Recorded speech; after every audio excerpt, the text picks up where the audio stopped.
Gratitude is not only the greatest of all virtue, but also the parent of all virtue indeed. धन्यवाद प्रस्ताव कौन सभा समिति एक गुरुत्वपूर्ण अंश अटे और यार अभाव में सभार मर्यादा हानि हुए और ए पूर्णता आसीपे ना।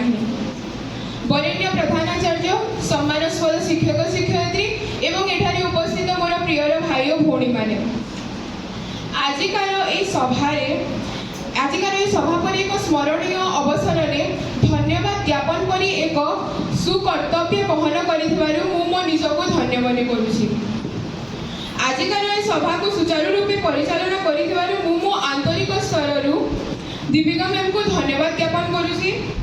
आंतर्जातिक स्तर में यार मूल्यबोध प्रकाश कर पटेल सार को मोर हृदय गभीरतार धन्यवाद ज्ञापन करुँची। आजिकार सभार मुख्य उद्देश्य को आम मान सामने प्रकाश कर सुमंत सार को धन्यवाद ज्ञापन करुँची। आजिकार मुख्य अतिथि भाव श्रीमती ज्योति मैम को उपभोक्ता माने किपरि सुचारू रूपे परिचालित हो पारे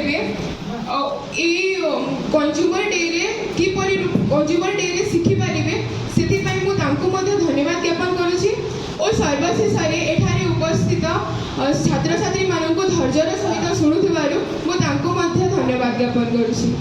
धन्यवाद।